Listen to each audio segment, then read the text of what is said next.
if you look at this particular document here, which was issued by the DNI, the Office of the Director of National Intelligence, and the document is just basically assessing Russian activities and intentions in the recent US analytical cyber incident attribution. How much of this is actually very good and how much of this is very bad? Well, they talk about their assessments, they talk about how we do things. There's a couple of key words we've got to look, is we assess, we judge. There's not much difference saying we assess and we judge to saying we reckon, we think, we got some evidence, but what it's actually lacking is we have proof. Now, without proof, analysis can fall into a lot of areas, and the most important area it can fall into is conjecture, and conjecture without much supporting evidence is not very helpful. I'm going to go down a little bit here and just have a look. If you're used to reading a lot of documents, a lot of heavy documents, there's a lot of caveats and wherefores and therefores and we shouldn't be doing this, but you know, caveats are normal in every document. But every time there's a caveat, it means that we're not certain. And if we're not certain, is it enough evidence to take serious action? Is it enough evidence to conclude that this is correct? Now let's have a look at the sourcing and things like that. Key judgments.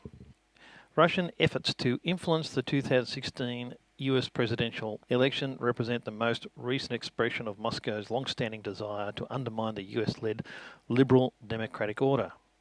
But these activities demonstrate a significant escalation in directness, levels of activity and scope of effort compared to previous efforts. Okay, they make that claim. Where's the evidence to support it? Now, already they're saying, we assess. Not we have evidence, we assess. That's a real problem for me. If I read something and says, we assess, it says, I reckon. If I say, I reckon something, I don't care what you reckon. Give me what you can prove. We assess that Russian Vladimir Putin ordered an influence campaign in 2016 aimed at the US presidential elections. We also assess, so we also reckon that the Russian government aspired to help President-elect Trump's election chances when possible. Why? Moscow's influence campaign followed Russia's messaging. Again, we assess confidence. Well, high confidence means we really, really, really think, we've got a bit of evidence to support it, but we really think and we're also enthusiastic about that. Okay, with high confidence, the Russian military intelligence used a hacker called Guccifer, DCleaks.com, to release data. Again, DCleaks.com, there's no evidence that that was a Russian front or anything like that. But again, who cares? WikiLeaks was the main source of where these things were being aimed, and Guccifer is a bit of a bit player, and he's sort of like handed the information to and from a bunch of people. Nobody knows for sure whether Guccifer was the main player or not. Russian intelligence obtained and maintained access to elements of multiple US state electoral boards. DHS assesses that the type of systems Russian actors targeted or compromised were not involving the vote tallying. So in other words, didn't affect the vote. We assess Moscow will apply lessons learned from Putin's order campaign aimed at the US presidential election to future influence worldwide, including against US allies and their election process. The spectre of Putin is everywhere. There's a lot more in this document here, but we just keep going down. Russian influence to target. Putin ordered the campaign. We assess with high confidence that Russian President Vladimir Putin ordered an influence campaign in 2016. I'm not sure whether that's actually a viable thing to order. We also assess that Putin and Russian government aspire to help President-elect Trump's election chances when possible by discrediting Clinton. We assess Putin and his advisors in Russian government developed a clear preference for President Trump over Secretary Clinton.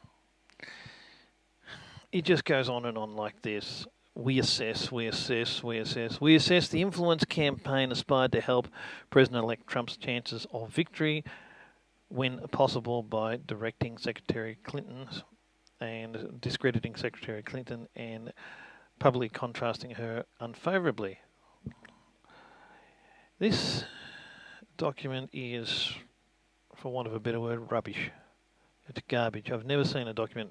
Well, I have seen another document written just as bad, and it was written by the UN. But this is a pretty bad put together document. If everything's assess, we reckon, we assess, it's not enough to take action, or you should not be taking actions on we guess, because if everybody's assessing this and everybody's assessing that, and with the weapons of mass destruction in Iraq scandal, I think we better think twice before we start believing any of these secret organisations are gods in their own right, and their assessments are not to be questioned. One thing interesting here, Gusefa 2.0, who claimed to be the independent Romanian hacker, made multiple contradictory statements and false claims about his likely Russian identity throughout the election campaign. Press reports suggest more than one person claiming to be Gusefa. Well, yeah, monkey see, monkey do, people copy him. They want notoriety.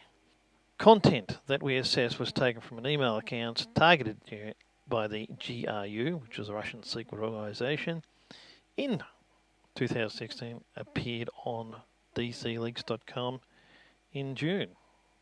March, April, May, June. 3 months later. Must have taken them a long time to get it up there. We assess with high confidence. We really reckon GRU relayed the material it acquired from the DNC and senior Democratic officials to WikiLeaks. Again, WikiLeaks claims it did not happen. WikiLeaks say it was not Russia. There was no government body sending it to them. So who do you trust? You trust these guys who says everything's about trying to make their own people look good and Russia's an evil person? Or do you trust WikiLeaks, or do you trust Russia? It all depends on who you want to trust. Russia runs a state-run propaganda machine comprising of a domestic media apparatus, outlets targeting global audiences such as RT and Sputnik. So what? The US runs their own propaganda things. We call it the mainstream media, and boy are they bent.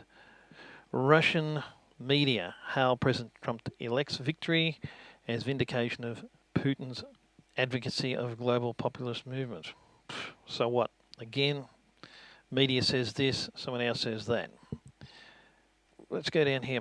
Influence effort was the boldest hit in the US. Big deal. During the Cold War. Well, we're back to the Cold War now. The Soviet Union used intelligence officers, influence agents, forgeries, and press placements to disparage candidates perceived hostile to Kremlin, according to former KGB activists.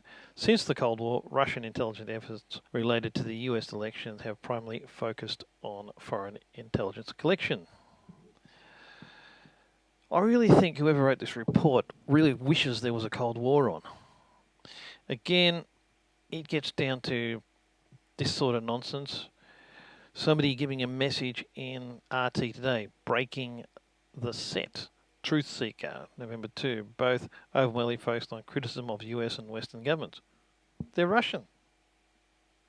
Why can't they criticise the West? They're not us. I mean, I can understand an American wanting to be a patriotic American, but I just cannot understand why a Russian would need to be a patriotic American. It just doesn't make any sense to me. But anyway, we move on. We have a look at these things like they're something special. Let's have a look down here. Here's a picture of Obama with horns on his head. Yeah, it happens. We see the pictures and cartoons they've got of Putin. Who cares? Russia Today aired a documentary about Occupy Wall Street. Russia Today framed the movement as a fight against the ruling class. Is there anybody who did not report it like that?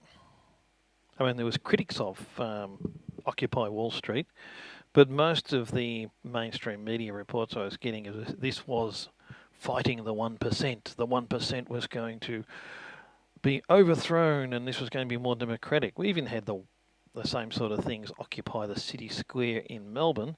And how did that turn out? The police collected them, shoved them off the city square and moved on with their business. Where are they today? Simeon characterised RT coverage of Occupy Wall Street as information warfare. Really? RT editor, Chief Margaret Simeon, recently declared that the United States lacks democracy. Again, we get these sorts of reports from our crazy reporters in Australia too, who think that Australia is a horrible society and needs to be overhauled. I mean, this is just gutter journalism looking like it's some form of report. It's not. RT has also focused on criticism of the US economic system, talking about corporate greed, US leads financial collapse. Big deal. Anti-fracking program.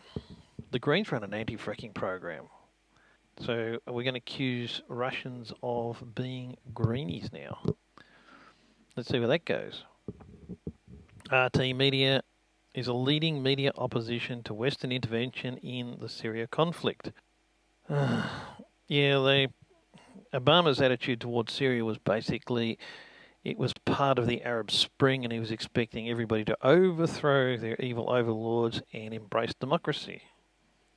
Instead, they overthrew their evil overlords and replaced them with more evil overlords, and thus we have ISIS burning people in cages.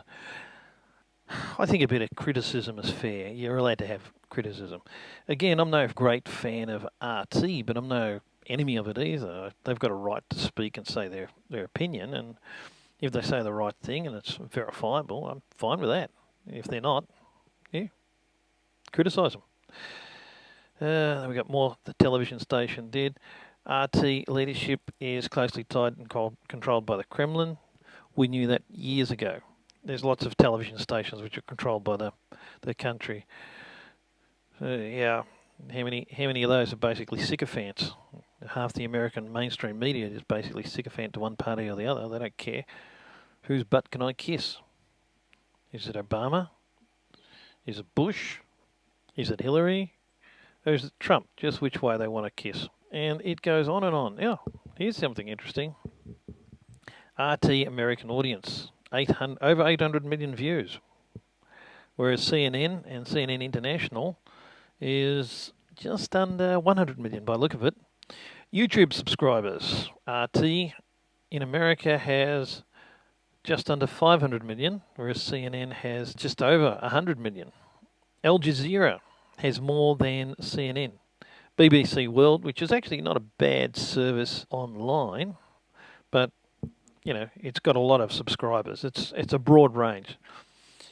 If you're going to look at something and criticise it as being government-owned, definitively Al Jazeera is government-owned, government-influenced. BBC is government-owned and government-influenced, and also bent extremely to the left sometimes. So you can't really just say because RT has a lot of influence from the government that it's somehow better or worse than Al Jazeera. RT followers on Twitter, they're not big Twitter people. CNN have a lot of followers on Twitter. Facebook, RT don't have a big Facebook following. Again, who cares? Facebook chatter tends to go through CNN. Yeah, there's really not much in this report. There's a couple of things here like unlikely, very likely, nearly certain, very likely, high probability, very, very likely. I mean, this tells you what's going on. High probability, nearly certain, almost certain type stuff. When they use this loaded language up here, they say we're certain or almost certain. When they use neutral language, it means it's 50-50. It's guesswork. Now, the problem with this whole damn report here is there's a lot of guesswork in it, and I can't really endorse something unless I know something certain. And guesswork is not certainty, it's assumption.